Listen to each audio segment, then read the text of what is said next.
Welcome to Planetary Gig Talk, Tales of Music and Magic.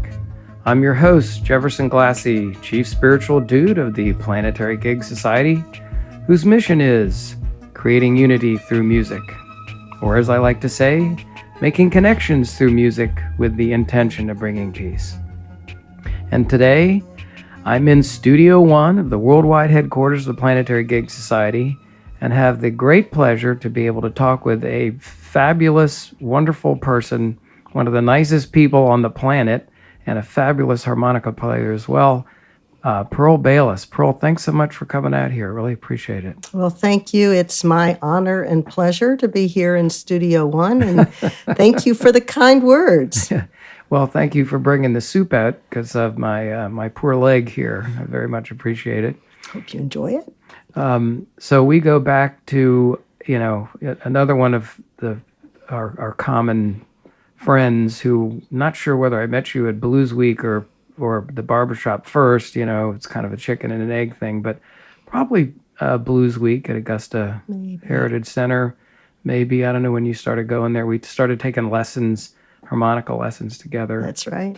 And it might have actually been at the barbershop first. Maybe the barbershop first. Yeah, the Archie Edwards Blues Heritage Foundation, which is moving locations as we speak and will be in a new office pretty soon. But it's a very nice community of folks that we have. It really is. It's been really important to me, that whole community of blues musicians. Yeah, I mean, it kind of changes your life, and you're a harmonica player, but tell us a little bit about, where are you from? Did you have music in your house growing up? Were you in a musical family or not? Or did you take other instruments and then end up with the harmonica? How did you kind of come to be in this place of playing the harmonica with other musicians, blues and roots type music? So I grew up in Memphis, Tennessee, and I like to say I am from but not of Memphis. Both of my parents loved music, but neither of them were musicians. My father, who immigrated to the U.S. from Hungary, loved classical music, and every weekend we listened to the weekly Metropolitan Opera matinee. And my mother was more interested in folk music, and for her that meant people like Burl Ives, Tennessee Ernie Ford. Oh, yeah. And I grew up in the 50s and 60s, so I listened to a lot of rock and roll. When I was a really little kid, I took some piano lessons. And looking back, I'm very grateful for those lessons because I got to understand the structure of written music at an early age. And that's been sort of helpful to reflect upon. Did you take piano lessons for like a couple of years? Or? Yeah, for about 3 years. Uh-huh. And then I stopped. And then when I was in junior high and high school, I was in the band, the school band, and I played the oboe. Wow. And I also took some guitar lessons when I was in high school. I had a really good friend who, as the sort of folk music boom happened, both of us were really interested in folk music. And at that time, it was like Bob Dylan and sort of folk rock, Simon and Garfunkel, those people. And we picked up a few chords on the ukulele. And the two of us, her name was Debbie Barnett, the two of us would sit on my shed roof in my backyard and play ukuleles and sing folk songs. And the little children who lived around and about would come into their backyards, and they were our audience. Wow. Performance from the roof. Right. And then when I went off to college, my first college roommate introduced me to the Staple Singers and just a bunch of blues players. She had a lot of lot of great albums of old blues players.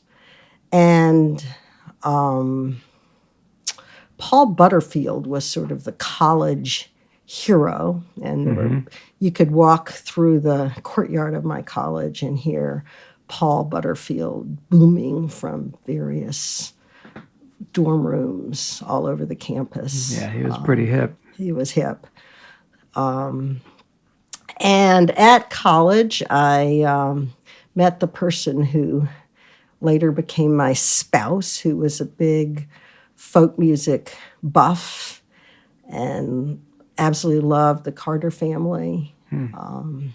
Played the fiddle, played a lot of old-timey music. So Joel played ever since he was a kid. Yeah, Joel started playing music in high school and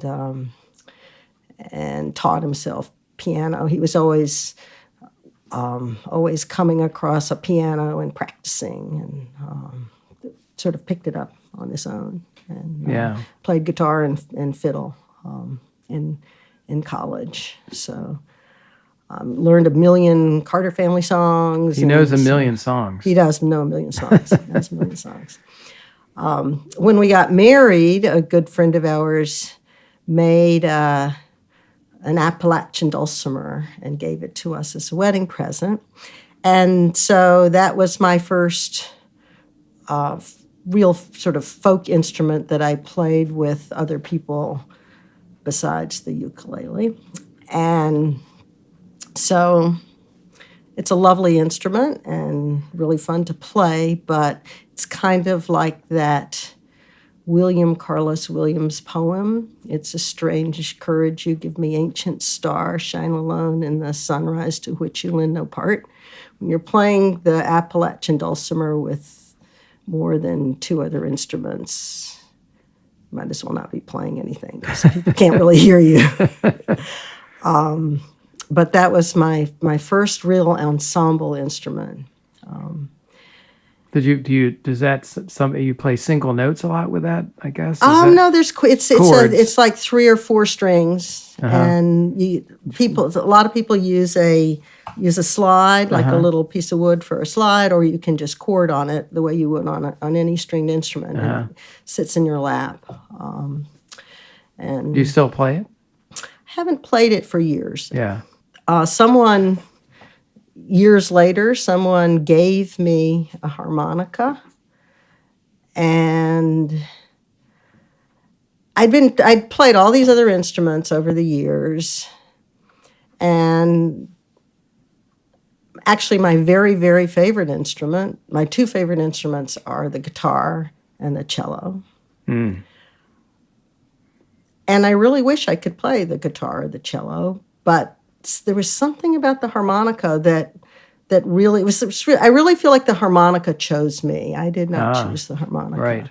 It just seemed to be an instrument that made sense to me and that really worked for me.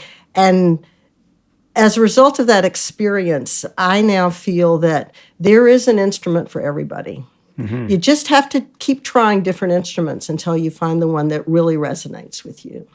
For me, it was the harmonica. That makes sense. I think that's some good words of advice there. So about how long ago was that you picked up the harmonica? Like maybe, Oh, my goodness. 30 years ago? 25 Maybe years 25. 25 years ago? Yeah. Well, I didn't pick up harmonica till I was 43 or so, and that's, 20-some years ago. Yeah. And did you then, Joel was playing, so you had that outlet, but did you then start going to the barbershop because you had heard about and you started going to Blues Week? You'd heard about that and decided to get some instruction there and all that? Yeah, that's pretty much how there'd always been music in our house as our children were growing up. People would come over and play music, and a lot of that music was sort of old-timey music, and with some blues. And it was, a couple of decades into our marriage that I started playing the harmonica and became part of an instrumental part of those ensembles. And shortly after that, I guess we started going to the barbershop. And then through meeting people at the barbershop, learned about Blues Week and started going to Blues Week.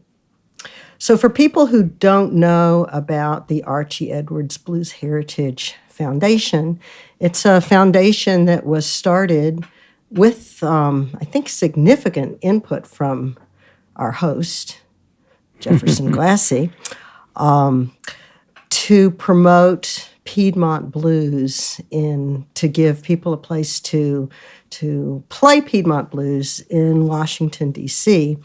There was a blues man and barber named Archie Edwards who every Saturday would put down the scissors and pick up his guitar, and people would come over and play music with him.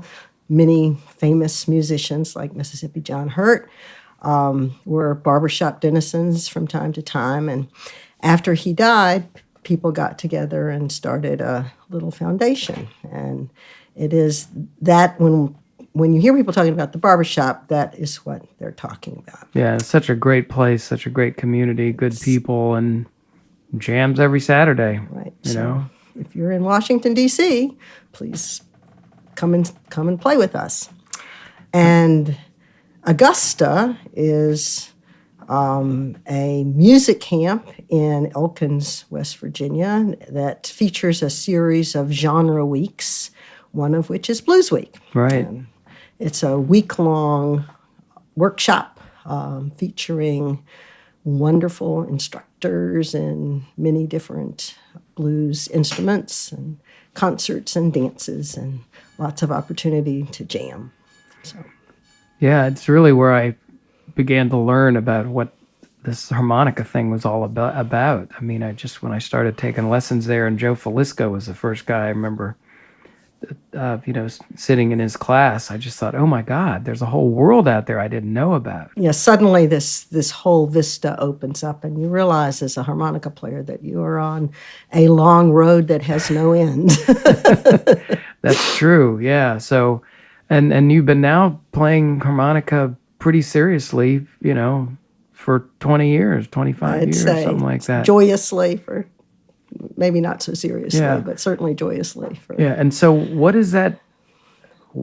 Where does that joy come from? You're playing harmonica, a little tin instrument, and you get joy out of it. I mean, what's all this about?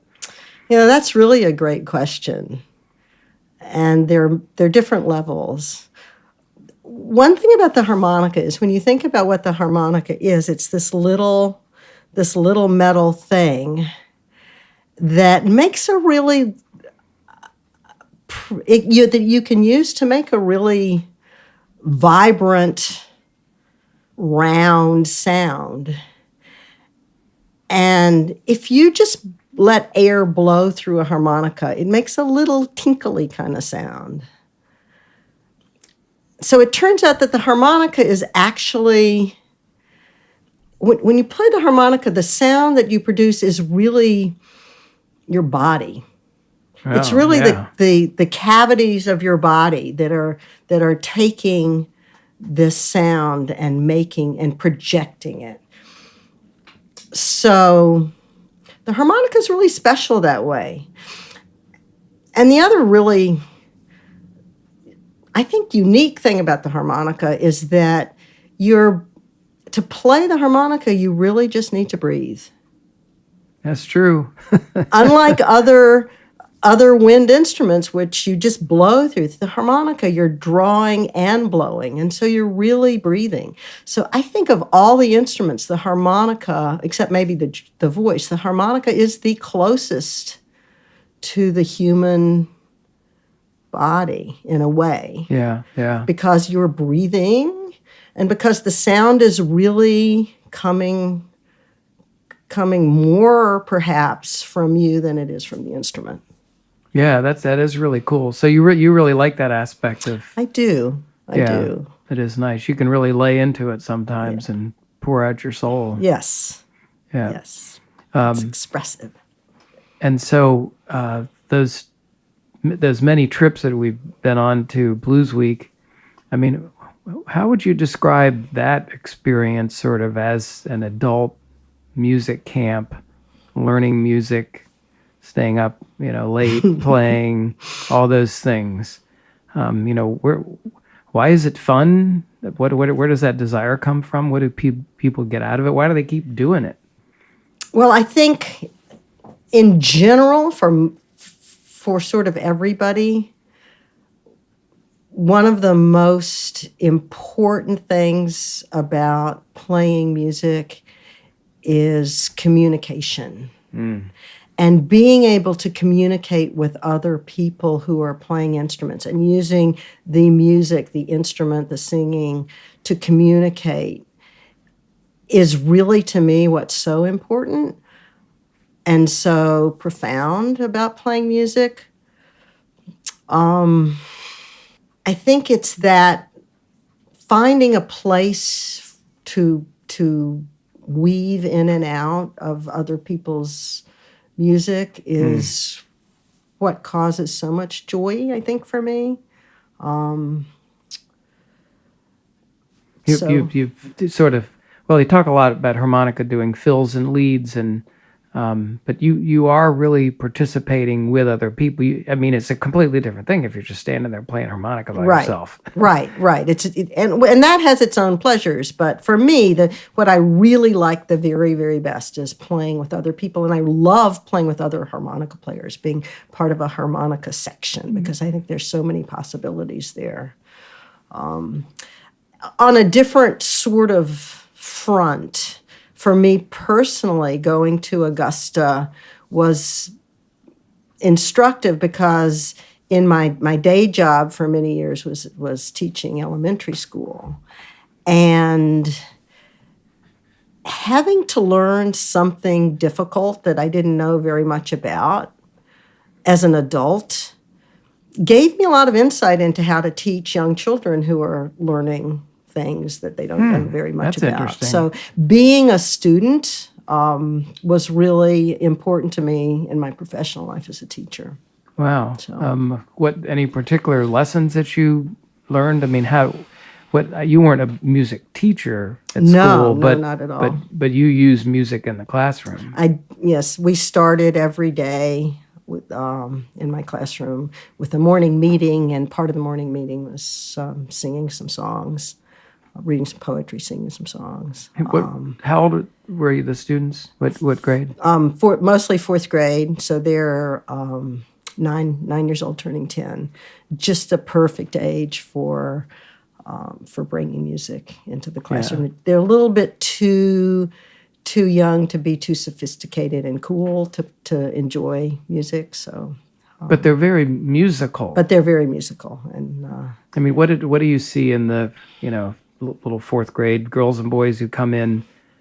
They jump around and they sing and they beat on things. They're just kind of got a musicality. They do.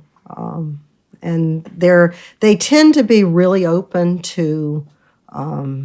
Fourth graders are just wonderful. They tend to be ready to learn new things. They tend to be excited about learning, and they're just kind of open to everything. And music is one of the avenues that we used a lot. And that helped out in their learning other things, in the classroom demeanor, all that type of stuff. Absolutely.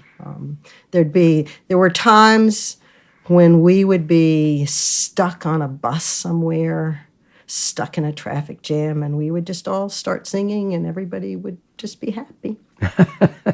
Go from being totally freaked out because you're stuck in a bus on a class trip, and all of a sudden everybody's happy. That's right.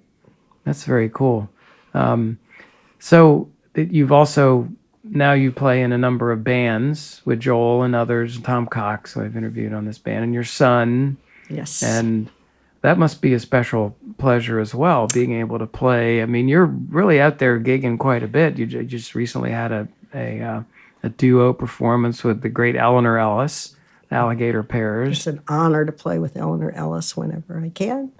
And it is a special pleasure to get to play with my own child, and it was totally unexpected. It happened kind of just out of the blue. And so that's been a real pleasure. Yeah, Brendan's a great guy. I really like him. I like the way he plays. He says, I don't know that much, but he sure knows how to do what he does and lead songs and put a good sound out there for the band that he's playing with. Right. Yeah. So, any other thoughts about what you might have seen in terms of the power of music, how music affects our lives, how it can affect communities? That you've played for a lot of people, a lot of audience members. You played with a number of bandmates.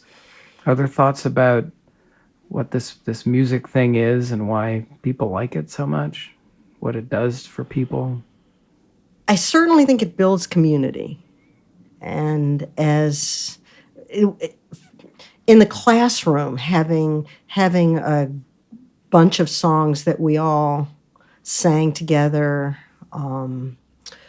helped the class cohere over the different classes over the years, and it provided children could bring songs from their own traditions to the group, and it helped us all to grow and to know each other in a way that you might not get to know people otherwise. Yeah.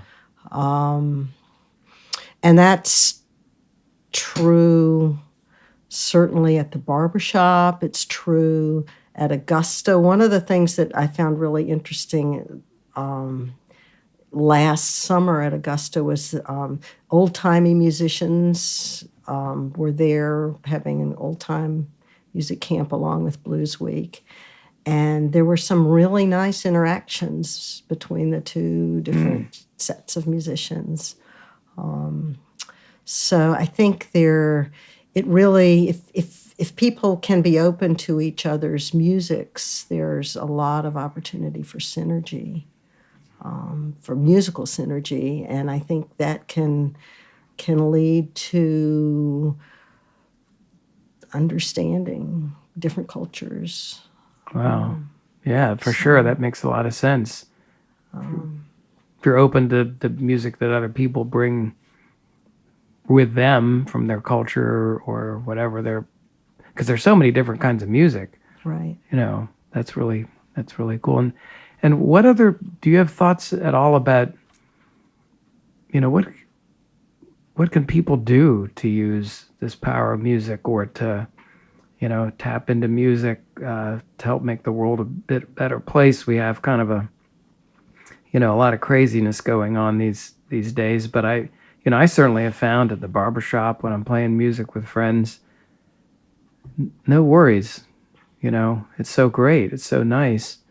Other thoughts about things that we might do that you might tell people about what you've learned from your career about music?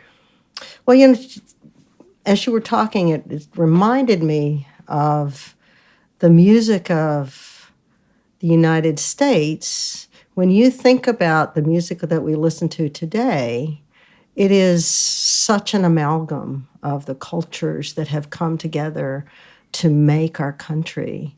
The African influence, the British, the influence of the British Isles, Latin music. All these musics coming together are what has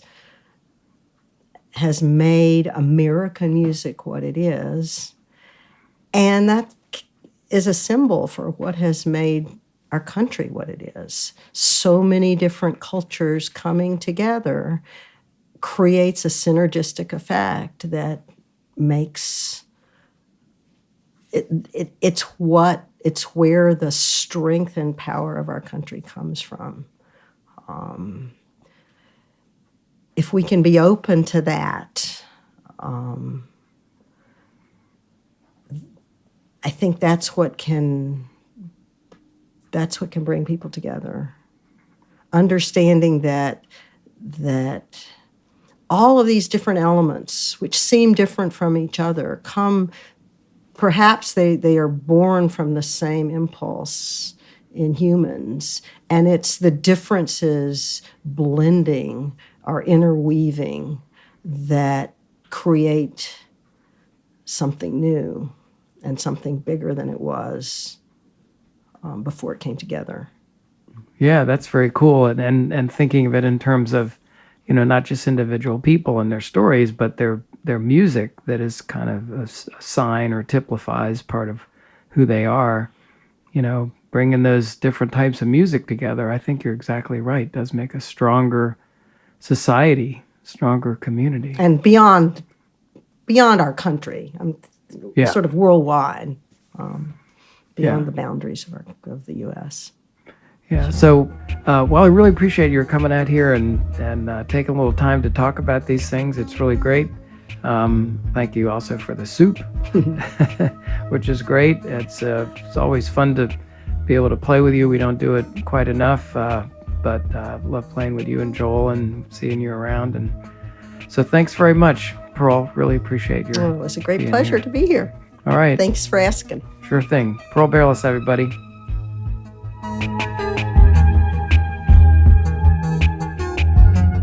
You've been listening to Planetary Gig Talk, Tales of Music and Magic. I'm your host, Jefferson Glassy, Chief Spiritual Dude of the Planetary Gig Society. We talk with musicians and others about the power of music and how we can use music to help create a better world. Please check out our website, www.planetarygigs.org, for information about some of the organizations promoting music and musicians, resources about the power of music, books, movies, articles, including new research on music and the brain. We welcome your support. The Planetary Gig Society is a Section 501c3 charitable organization, and you can donate on the website. You also can receive a free email signature block demonstrating your support for Planetary Gig Society. Please follow us on Twitter, Instagram, and Facebook at Planetary Gigs. And we want to thank fabulous musician and teacher Eric Weinberg of Little Eric Studios for the Planetary Gig Talk music titled Chill Kid, It's Saul. So please check out Planetary Gig Talk on iTunes, Google Play, and Stitcher. Subscribe and hear all the upcoming episodes. Thanks very much.